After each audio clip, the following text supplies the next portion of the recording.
600 ବର୍ଷ ପୂର୍ବେ ମାଳିକାରେ ମହାପୁରୁଷ ଲେଖିଥିଲେ କହିଲେ ସମୟ ଏମିତି ଆସିବ ଯେଉଁ ସମୟ ଭିତରେ କହିଲେ ସୂତା ସଙ୍ଗେ ପ୍ରୀତି ପିଅର କରିବ ବୋରା ବୋରି ଭଣ୍ଡୁ ଥିବ ସାବିତ୍ରୀ ପୂଜା ଯେ ଘରେ ଘରେ ହେବ ଜଣେ କେ ସତୀ ନଥିବ।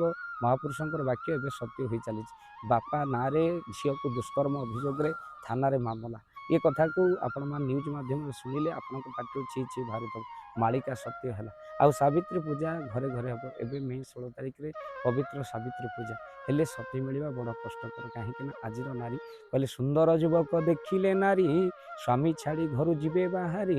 କଳିଯୁଗର ନାରୀମାନେ ଏବେ ଛୋଟ ଛୋଟ ଛୁଆମାନଙ୍କୁ ଛାଡ଼ି ପର ପୁରୁଷ ସହିତ ପଳାଉଛନ୍ତି, ଯାହା ଅତ୍ୟନ୍ତ ଦୁଃଖଦାୟକ ଘଟଣା। ସବୁ ନାରୀ ସେଭଳି ନହେଲେ ମଧ୍ୟ କିଛି ଅନେକ ନାରୀ ମୁହଁରେ କଳଙ୍କ ବୋଳି ଦେଉଛନ୍ତି। ତେଣୁ ଆପଣ ପତିବ୍ରତା ନାରୀ ହୁଅନ୍ତୁ, କାହିଁକି ନା ଯେଉଁ ନାରୀ ପତିବ୍ରତା ହୋଇଥାଏ ନିଶ୍ଚିନ୍ତ ସେ ଅଗ୍ନିକୁ ମଧ୍ୟ ଶୀତଳ କରିଦେବାର ଶକ୍ତି ତା ପାଖରେ ଥାଏ। ତା ସ୍ୱାମୀର ଆୟୁଷ ବୃଦ୍ଧି ହୋଇଥାଏ।